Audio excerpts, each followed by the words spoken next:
کہ جو بندہ رمضان المبارک کی پہلی رات 2 رکعت پڑھے، ہر رکعت میں سورہ فاتحہ کے بعد ایک مرتبہ سورہ فتح پڑھے، اذا جاء نصر اللہ والفتح، پوری سورہ، اور سلام پھیرنے کے بعد 10 بار سورہ قدر پڑھے، پھر رسول ذیشان مکی مدنی سلطان صلی اللہ تعالیٰ علیہ وسلم پر 10 مرتبہ درود پاک بھیجے، تو اسے مرنے سے پہلے 2 میں سے ایک فضیلت نصیب ہو جائے گی۔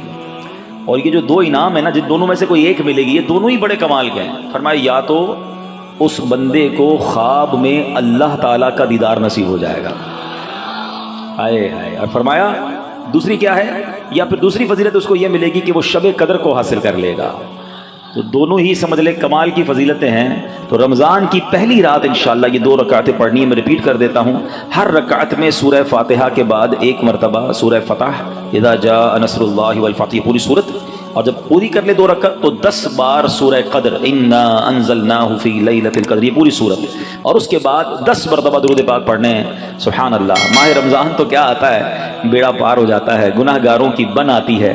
اللہ اس رمضان کی برکتیں ہم سب کو نصیب فرمائے۔ تو درود پاک کی کیا بات ہے، نیت کر لیں انشاءاللہ کثرت کے ساتھ درود پاک پڑھیں گے انشاءاللہ۔ نام حضرت پہ لاکھ بار درود، بے عدد اور بے شمار درود ہم کو پڑھنا خدا نصیب کرے، دم بدم اور بار بار درود۔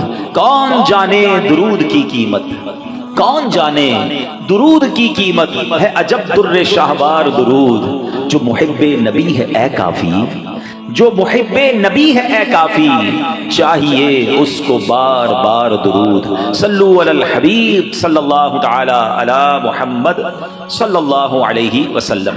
سبحان اللہ سبحان اللہ۔ میرے پیارے اسلامی بھائیوں، ایک مرتبہ پھر ماہ غفران، نزول قرآن، رب کے مہمان ماہ رمضان کی آمد ہے۔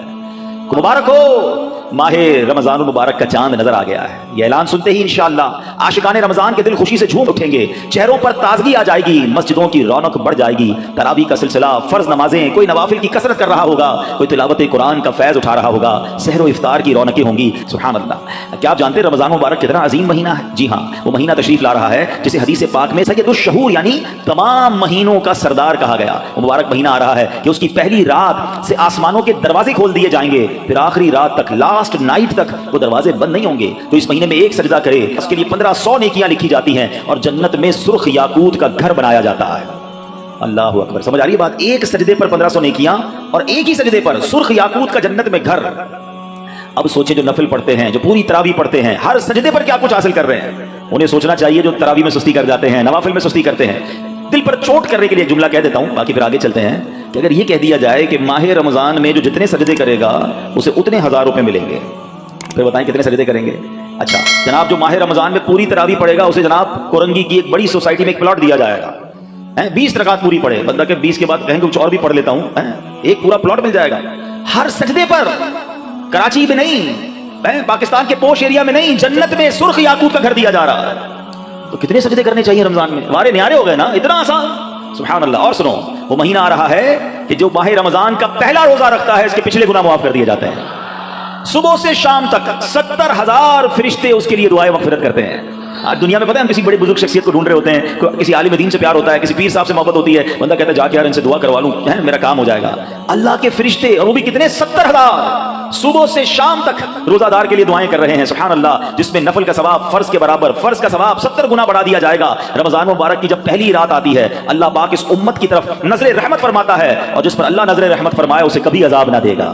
اس سے پتہ کیا پتہ چل رہا ہے؟ 2-3 باتیں آ گئی ہیں کہ پہلی رات بڑی امپورٹنٹ ہے، آخری رات تو ہے امپورٹنٹ، وہ بعد میں بتاؤں گا، مگر چونکہ ابھی پہلی رات آنے والی ہے نا، first night of Ramzan is very important. آپ نے سنا اس رات ہمیں یہ 2 رکعتیں پڑھنی ہیں، پھر فرمایا اس رات اللہ جس پر نظر رحمت فرمائے گا اس پر کبھی عذاب نہیں ہوگا، اور پھر کیا فرمایا کہ پہلی رات آسمانوں کے دروازے کھول دیے جاتے ہیں۔ سبحان اللہ۔ تو یہ خاص رات ہے، فرمایا اس مبارک مہینے میں بخشش کے پروانے بانٹے جائیں گے۔ کون سا وقت بڑا سینسٹیو ہے؟ یہ افطار کا وقت ہے نا، یہ بڑا سینسٹیو ہے، بڑا حساس، بڑا خوبصورت وقت ہے۔ حدیث پاک میں آتا ہے جس کا مضمون ہے ہر روز افطار کے وقت 10 لاکھ گناہگاروں کی بخشش کی جائے گی، اور اس مبارک مہینے میں جتنے جمعے ہوں گے فرمایا تب تو وارے نیارے ہو جائیں گے، جمعرات کی مغرب سے لے کر غروب آفتاب سے جمعے کے غروب آفتاب تک، یہ جو 24 آورز ہیں، یہ جو دن رات ہے، فرمایا ہر گھڑی میں 10 لاکھ گناہگار جہنم سے آزاد کر دیے جاتے ہیں۔ اور وہ بھی کون سے؟ جن پر جہنم واجب ہو چکی تھی، گناہوں کی وجہ سے جن پر جہنم واجب ہو گئی وہ گناہگار بخشے جائیں گے۔ اللہ اکبر۔ اب سوچو یہ رمضان کیسا مہینہ ہے، اس کی کتنی خوشی ہونی چاہیے، کتنی پریپریشن ہونی چاہیے۔ افطار کا وقت تو اتنا نازک وقت ہے کہ 10 لاکھ بخشے جا رہے ہیں۔ ہم افطار میں کس کام میں لگے رہتے ہیں بھائی؟ سموسے آگے کے نہیں آئے، پکوڑے آگے کے نہیں آئے، شربت کہاں ہے، دہی بلے کہاں ہے، فلاں چیز کہاں ہے، گھر میں افراتفری مچی ہوتی ہے۔ پلیز ٹرائی ٹو انڈرسٹینڈ، یہ افطار کا وقت مانگنے کا وقت ہے، گڑگڑانے کا وقت ہے، آنسو بہانے کا وقت ہے کہ مولا آج 10 لاکھ بخشے جا رہے ہیں۔ ان بخشے جانے والوں میں میرا بھی نام لکھ دے۔ کاش سارے اپنے گھر والوں کو بھی کہہ دیا کرو کہ چھوڑ دیں کچن کے کام، ہم بیٹھ جائیں، جو ہو گیا تیار ٹھیک ہے، یہ آخری 10-15 منٹ۔ اور سبحان اللہ، کراچی والوں کو تو اور فائدہ یہ ہے کہ عین اسی وقت عالمی مدنی مرکز میں ایک عجب سما ہوتا ہے، ایک آنسوؤں کی برسات ہے، ایک دعاؤں کا سلسلہ ہے۔ ہمارا تو ٹائم بھی میچ ہوتا ہے نا، پنجاب والے یا دنیا کے دوسرے ملکوں والوں کا وہ افطار کا وقت نہیں ہوتا، ہمارا تو ایگزیکٹ افطار کا وقت وہی ہوتا ہے۔ تو کیا ہی اچھا ہو کہ باپ بھی بیٹھا ہو، ماں بھی بیٹھی ہو، بچے بھی بیٹھے ہوں اور ہاتھ اٹھے ہوئے ہو، اللہ کی بارگاہ میں التجائے ہوں، اے اللہ ہمارا گھرانہ تیرے دربار میں حاضر ہے، اے اللہ افطار کا وقت ہے، 10 لاکھ بخشے جائیں گے، اس بخشے جانے والوں میں ہماری فیملی کا، ہمارے گھر بار کا نام لکھ دے۔ اے میرے اسلامی بھائیوں، کچھ ایسا انتظام گھر میں کریں کہ 10-15-20 منٹ پہلے اب سارے کاموں سے فارغ ہو جائیں، اب دعاؤں میں گزاریں، افطار سے پہلے بھی دعا کریں، مگر جو خاص مقبولیت کی گھڑیاں ہیں وہ عین افطار کے بعد ہیں۔ افطار میں لگ جاتے ہیں ہم، کوئی کھجور کھا لی، پانی پی لیا، دوبارہ ہاتھ اٹھائیں، دوبارہ مانگیں، یہ وقت ہے مانگنے کا، یہ قبولیت کی گھڑیاں ہیں۔ اللہ کرے کہ ہم ان لمحات کو پراپر انداز میں، صحیح انداز میں گزارنے میں کامیاب ہو جائیں۔ اپنے دل میں خوشی داخل کیجئے، پریپریشن کیجئے، تیاری کیجئے۔ آپ کے گھر پہ جیسا مہمان آتا ہے آپ ایسی تیاری کرتے ہیں نا، کوئی دور کا مہمان، نارمل مہمان، آپ نارمل سی تیاری کرتے ہیں، اسپیشل مہمان آپ اسپیشل تیاری کرتے ہیں۔ کچھ مہمان ایسے ہوتے ہیں جن کے آنے کے لیے انتظار ہوتا ہے، یقین نہیں آتا وہ ہمارے گھر آ رہے ہیں۔ بندہ گھر بھی سجاتا ہے، صفائی بھی کرتا ہے، خوشبو بھی لگاتا ہے، اچھے اچھے کھانے بناتا ہے، مہمان کی تیاری ہے نا۔ تو رمضان یہ رب کی طرف سے ہمارے لیے مہمان آ رہا ہے، ہماری بخشش کروانے آ رہا ہے۔ ہمیں اپنے آپ کو سجانا ہے، اپنے کردار کو سجانا ہے، اپنی صحت کا بھی اس لیے خیال رکھو کہ میں اب ایسے الٹے سیدھے کھانے نہ کھاؤں رمضان سے پہلے۔ پتہ ہے جس کی شادی ہونے والی ہوتی ہے تو دولہے کو لوگ کہتے ہیں بھائی ذرا خیال رکھنا، شادی والے دن ہی بیمار مت ہو جانا، ایک ہفتہ پہلے سے احتیاط کرواتے ہیں، زیادہ سفر نہیں کرواتے، زیادہ تھکن والا کام نہیں کرواتے۔ تو کیا ہی اچھا ہو کہ ماہ رمضان سے پہلے ہم اپنی صحت کا خیال رکھیں، تھوڑا سا ریسٹ کریں، مجھے روزے رکھنے ہیں، مجھے انشاءاللہ تراویحاں پڑھنی ہیں، اپنے کام کاج کو ماڈیفائی کریں۔ آپ بہت بزی رہتے ہیں کاروبار میں، نوکری میں، تو کوشش کریں کہ کوئی ایسی ترتیب بنائے کہ میرا کچھ کام کم ہو جائے تاکہ میں روزے رکھ سکوں، میں عبادت کر سکوں۔ ساری زندگی پڑی ہے کام کرنے کے لیے، لیکن عجیب بات پتہ کیا ہے، اس وقت 2 قسم کی تیاریاں ہو رہی ہیں۔ ہوں گے کچھ نیک لوگ جو انشاءاللہ عبادت کی تیاریاں، تلاوت کی تیاریاں، خوب روزے تراویح اور اس کے بارے میں سوچ رہے ہوں گے، مگر کچھ لوگ وہ ہیں جو اس وقت اسٹاک جمع کر رہے ہوں گے، کاروبار کیسے چمکانا ہے، کون سی آئٹم کا ریٹ بڑھ جائے گا، وہ کاروباری لوگ پیسے کمانے کی تیاری کر رہے ہوں گے۔ کچھ گھر والے وہ ہوں گے جو یہ سوچ رہے ہوں گے بھائی رمضان میں پکانا کیا ہے، کھانا کیا ہے، کون سی آئٹم لینی ہے۔ رمضان کھانے پینے کے لیے نہیں آتا۔ اچھا ویسے بڑی عجیب بات ہے، ذرا سوچیں آپ کہ ماہ رمضان میں ہم روزے رکھتے ہیں، لاجیکلی تو سمجھ یہ آتا ہے کہ ہمارا وزن تھوڑا کم ہو جانا چاہیے، ہم تھوڑے اسمارٹ ہو جائیں، مگر کئی لوگ وہ ہیں جن کا رمضان میں وزن بڑھ جاتا ہے۔ کیوں بھائی؟ اس لیے کہ سحری میں زیادہ کھاتے ہیں، پورا دن روزہ رکھنا ہے، رات زیادہ اس لیے کھاتے ہیں کہ پورا دن روزہ رکھا تھا، پھر 2 بار اور کھاتے ہیں کہ کل پھر روزہ رکھنا ہے۔ تو عام دنوں میں 2 بار کھاتے ہیں، رمضان میں 4-5 بار کھاتے ہیں، اور وہ کھاتے ہیں جو نہیں کھانا چاہیے۔ پورا سال جو چیز نہیں کھاتے وہ رمضان میں کھاتے ہیں، پھر موٹے ہو جاتے ہیں، طبیعت خراب ہو جاتی ہے، گلے خراب ہو جاتے ہیں۔ نہیں، ماہ رمضان تو کم کھانے کا مہینہ ہے، فریش ہونے کا مہینہ ہے۔ لیکن ہمارے یہاں تو فیسٹیول، اگر میں کہوں کسی کو کہ کسی غیر مسلم کو اگر رمضان میں دورہ کرا دیا جائے پاکستان کے مختلف شہروں کا اور کہیں بتاؤ کیا آپ نے دیکھا، تو کہے گا لگتا ہے مسلمانوں کا کوئی کھانے پینے کا تہوار آ رہا ہے کہ میں جس مٹھائی کی دکان پہ گیا وہ رش تھا، جس پکوڑے کی دکان پہ گیا وہ لائنیں لگی ہوئی تھی افطار سے پہلے اور بورڈ لگے ہوئے تھے سحری آفر، افطار آفر، تو لگتا ہے مسلمانوں کا کوئی کھانے پینے کا سالانہ تہوار آتا ہے۔ کتنی عجیب بات ہے یار، جس مہینے میں پورا دن کھانے پینے سے رکنا ہے اس مہینے میں سارا دن رات کھانے پینے کی باتیں ہو رہی ہوتی ہیں۔ مجھے بتائیں نا، ہم دوست آپس میں ملتے کیا بات کرتے ہیں؟ یار سناؤ آج سحری کہاں کرنی ہے، اچھا بھائی افطار کہاں کرنا ہے، رات کدھر چلنا ہے کھانے کے لیے۔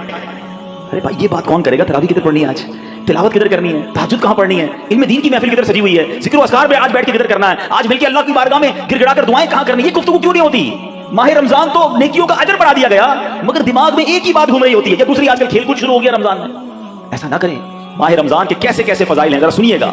معراج شریف کی روایات میں ہے، معراج کے دولہ مکی مدنی مصطفیٰ صلی اللہ تعالی علیہ وسلم نے سدرۃ المنتہا کے قریب ایک فرشتہ دیکھا۔ آپ فرماتے لم ارا مثلہ، یعنی ایسا نرالا فرشتہ میں نے کبھی نہیں دیکھا۔ نبی پاک فرما رہے ہیں، تو آپ فرماتے ہیں کہ میں نے ایسا نرالا فرشتہ تو کبھی نہیں دیکھا تھا، یہ جب تسبیح کرتا تھا تو اس کی ایسی خوبصورت آواز تھی کہ اس آواز سے عرش بھی جھوم اٹھتا تھا۔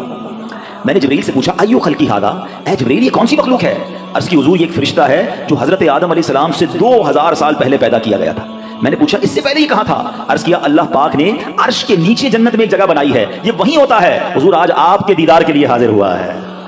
کیا شان ہے میرے آقا کی، ہر کوئی فدا ہے بن دیکھے، دیدار کا عالم کیا ہوگا۔ اے فرشتہ بھی میرے آقا کے دیدار کا تمنائی ہے۔ جبریل امین کہتے ہیں حضور آج آپ کے دیدار کے لیے حاضر ہوا ہے۔ مکی مدنی سلطان صلی اللہ علیہ وسلم فرماتے ہیں اب نبی پاک علیہ السلام نے اس فرشتے سے ایک بڑا کمال کا سوال کیا، ذرا سنیے گا آپ کا ایمان تازہ ہو جائے گا۔ پیارے آقا علیہ السلام نے اس فرشتے کو سلام کیا تو وہ اللہ پاک کی تسبیح میں مصروف تھا، اسے سلام سنائی نہ دیا۔ اب جبریل امین نے اسے کہا ھذا محمد صلی اللہ علیہ وسلم، یہ محبوب خدا جناب رسول اللہ صلی اللہ علیہ وسلم ہے۔ جب اس نے سنا تو خوشی سے اپنے 2 سبز پر پھیلائے، یہ اتنے بڑے پر تھے جنہوں نے آسمانوں اور زمین کو گھیر لیا۔ اب اس نے مجھے نبی پاک فرماتے ہیں مجھ سے گلے ملنے کی سعادت حاصل کی، ادب سے بوسہ بھی دیا، پھر عرض کی یا رسول اللہ صلی اللہ علیہ وسلم آپ کے لیے گڈ نیوز ہے، آپ کے لیے خوشخبری ہے کہ اللہ پاک نے ماہ رمضان کے صدقے آپ کی امت کی بخشش فرما دی ہے۔ اس فرشتے نے نبی پاک کو عرض کی کہ حضور آپ کی امت کو اللہ نے ماہ رمضان کے صدقے بخش دیا ہے۔ سبحان اللہ، نبی ہاشمی صلی اللہ علیہ وسلم مزید فرماتے ہیں اس فرشتے کے سامنے 2 صندوق رکھے ہوئے تھے جن پر ہزاروں تالے لگائے ہوئے تھے۔ میں نے پوچھا ان صندوقوں میں کیا ہے؟ اس فرشتے نے عرض کی ان صندوقوں میں آپ کی امت کے روزہ داروں کے لیے جہنم سے آزادی کے پروانے ہیں۔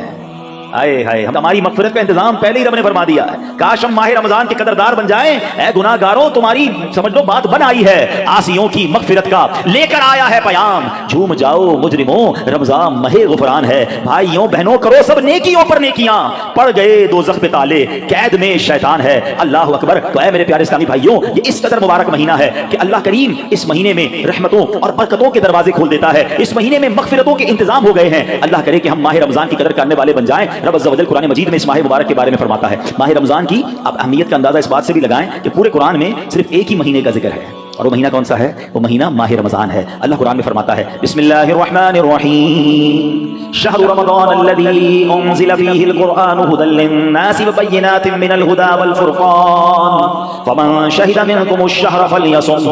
ترجمہ کنز العرفان، رمضان کا مہینہ ہے جس میں قرآن نازل کیا گیا، جو لوگوں کے لیے ہدایت اور رہنمائی ہے اور فیصلے کی روشن باتوں پر مشتمل ہے۔ تو تم میں جو کوئی یہ مہینہ پائے تو ضرور اس کے روزے رکھے۔ سبحان اللہ۔ اے میرے پیارے اسلامی بھائیوں، رمضان کا مہینہ کیا خوبصورت فرمایا کہ جو اس مہینے کو پائے وہ روزے رکھے۔ پیارے اسلامی بھائیوں، رمضان مبارک کی شان کیسی ہے؟ جس کو بھی رمضان ملتا ہے نا اس کو گویا لاٹری لگتی ہے۔ میں آپ کو واقعہ سناتا ہوں، بہت امیزنگ واقعہ ہے۔ پیارے آقا علیہ الصلوۃ والسلام کی بارگاہ میں بڑے صحابی ہیں، بلند مرتبہ صحابی ہیں، حضرت طلحہ بن عبید اللہ رضی اللہ عنہ فرماتے ہیں کہ ایک مرتبہ 2 شخص نبی پاک کی بارگاہ میں ایک ساتھ آئے، دونوں نے کلمہ پڑھا، صحابی ہونے کا درجہ حاصل کر لیا، بڑے نیک اور پرہیزگار تھے، اور ان میں سے ایک عبادت اور ریاضت میں بہت زیادہ محنت کرتے تھے۔ جو زیادہ عبادت گزار تھے یہ ایک مرتبہ ایک غزوے میں شریک ہوئے اور شہید ہو گئے، جہاد میں گئے اور شہید ہو گئے، اور 1 سال بعد دوسرے جو صحابی تھے ان کا بھی انتقال ہو گیا۔ ٹھیک ہے، حضرت طلحہ فرماتے ہیں ان دونوں کے دنیا سے جانے کے بعد ایک رات میں نے خواب میں دیکھتا ہوں کہ میں جنت کے دروازے پر کھڑا ہوں، یہ دونوں صحابی رسول اللہ موجود ہیں۔ اتنے میں جنت کے اندر سے کوئی باہر آیا، وہ صحابی جن کا انتقال 1 سال بعد ہوا تھا انہیں لے کر جنت میں چلا گیا۔ تھوڑی دیر کے بعد دوبارہ وہ فرشتہ آیا اور جو صحابی 1 سال پہلے شہید ہوئے تھے ان کو بعد میں جنت میں لے کر گیا۔ اب بات سمجھ آ رہی ہے؟ جو شہید ہوئے زیادہ عبادت کرتے تھے وہ بعد میں جنت میں گئے، اور جو 1 سال بعد جن کا انتقال ہوا جو اتنی عبادت نہیں کرتے تھے مگر وہ جنت میں پہلے چلے گئے۔ اچھا کمال دیکھو صحابہ کرام علیہ رضوان کا کہ جو بھی خواب دیکھتے تھے، جو بھی ذہنوں میں سوال ہوتا تھا، ڈائریکٹلی نبی پاک علیہ السلام کی بارگاہ میں آ جاتے۔ ان کے پاس کیسی نعمت موجود تھی کہ اس کا مسئلے کا حل تو نبی پاک نے کرنا ہے۔ کہ حضور یہ کیا ماجرا ہے؟ شہید وہ ہوئے، عبادت بھی زیادہ کرتے تھے، جنت میں وہ بعد میں جا رہے ہیں، جن کا انتقال بعد میں ہوا حضور وہ پہلے جا رہے ہیں جنت میں۔ اللہ اکبر۔ تو نبی پاک علیہ السلام نے کیا خوبصورت جواب دیا، فرمایا یہ دوسرے صحابی 1 سال زیادہ زندہ نہیں رہے؟ کہا جی حضور یہ تو 1 سال زیادہ زندہ ہے۔ تو فرمایا کیا 1 سال زیادہ زندہ رہنے والے نے 1 سال پہلے شہید ہونے والے سے زیادہ روزے نہیں رکھے 1 سال؟ ہاں روزے تو رکھے۔ تو نبی پاک نے پوچھا کیا اس 1 سال بعد والے نے سجدے زیادہ نہیں کیے؟ آج کے جی حضور سجدے بھی زیادہ کیے۔ تو نبی پاک نے فرمایا بس اسی وجہ سے ان دونوں کے درمیان زمین و آسمان کا فرق ہے۔ بات سمجھ آ رہی ہے؟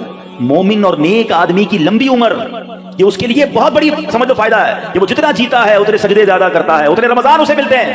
یاد رکھیے گا، بندہ نیک ہو اور عمر طویل ہو تو اس کے وارے نہیں آ رہے ہیں، لیکن اگر بندہ گناہ گار ہے اس کی عمر بڑی ہو جائے تو وہ تو مارا گیا نا، اس کی تو روز نماز قضا ہو رہی ہے، اس کے رمضان کے روزے بھی قضا ہو رہے ہیں، وہ روز جھوٹ بول رہا ہے کہ وہ روز حرام کما رہا ہے، تو اس کا تو گناہوں کا میٹر جاری ہے نا۔ یہ لوگ بڑی عمر کی جو دعا کرتے ہیں نا، بڑی اچھی نعمت ہے یہ، لیکن اللہ سے ہمیشہ یہ دعا کریں کہ مولا نیکیوں والی طویل عمر عطا فرما، عافیت والی طویل عمر عطا فرما۔ تو پتہ چلا کہ پھر رمضان آ رہا ہے میری بخشش کروانے، پھر رمضان آ رہا ہے میرے نامہ اعمال میں، تو پتہ چلا کہ ماہ رمضان یہ ہمارے لیے بہت بڑا احسان ہے۔ اللہ خیر سے رمضان عطا کر دے، اس کو ضائع نہ ہونے دینا، اس کو خوب نیکیوں میں گزارنا۔ پچھلے گناہوں کی معافی کا ایک اور چانس دیا جا رہا ہے، مغفرت کا گویا ایک اور موقع آنے والا ہے۔ اللہ کرے کہ ہم اس کی قدر کرنے میں کامیاب ہو جائیں۔ یا خدا ہم عاصیوں پر یہ بڑا احسان ہے، یا خدا ہم عاصیوں پر یہ بڑا احسان ہے، زندگی میں پھر عطا ہم کو کیا رمضان ہے۔